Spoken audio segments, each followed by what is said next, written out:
Hello, ഇന്ന് കൃഷ്ണൻ്റെ അമ്പലത്തിലെ കാർത്തികയുടെ വക ഊണുണ്ട്. ഞാൻ പോയില്ല, പക്ഷേ പാഴ്സൽ ഇങ്ങ് എത്തിയിട്ടുണ്ട്. അപ്പോൾ ഇതിൽ എന്തൊക്കെയാണെന്ന് നോക്കാം. എനിക്കാണെങ്കിൽ അമ്പലത്തിലെ ചോറെന്ന് വെച്ചാൽ ഭയങ്കര കൊതിയാണ്. അവിയൽ, തോരൻ, ഓലൻ, കടുമാങ്ങ, പിന്നെ പായസമുണ്ട്, സാമ്പാറുണ്ട്. സാമ്പാർ വേറൊരു പാത്രത്തിലാണ് കൊടുത്തു വെച്ചേക്കുന്നത്.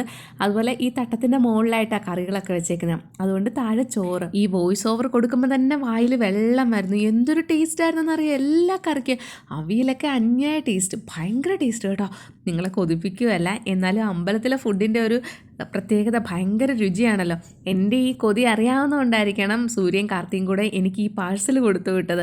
മീയും പാറും ഒക്കെ അമ്പലത്തിൽ പോയി കഴിക്കാമായിരുന്നു. ഇന്നത്തെ സാഹചര്യത്തിൽ എനിക്ക് അവിടേക്ക് പോകാൻ പറ്റത്തില്ല. അതുകൊണ്ട് സൂര്യയുടെ ക്ലിനിക്കിലാണ് ഇപ്പോൾ ഇരിക്കുന്നത്. അവിടെ ഇരുന്നാണ് ഞാൻ ഇത്രയും ആസ്വദിച്ച് കഴിക്കുന്നത്. ആരുമില്ല എൻ്റെ കൂടെ, ഞാൻ ഒറ്റയ്ക്കാണ്. അപ്പോൾ ഇതെല്ലാം കഴിഞ്ഞപ്പം പാൽപ്പായസം ഉണ്ടായിരുന്നു, അതും കൂടെ അങ്ങ് കുടിച്ചു. അപ്പോൾ അമ്പലത്തിലെ ഭക്ഷണം ഇഷ്ടമുള്ളവരൊക്കെ താഴെ ഒന്ന് പറയണേ. അപ്പോൾ ഇത്രയേ ഉള്ളൂ, ബൈ.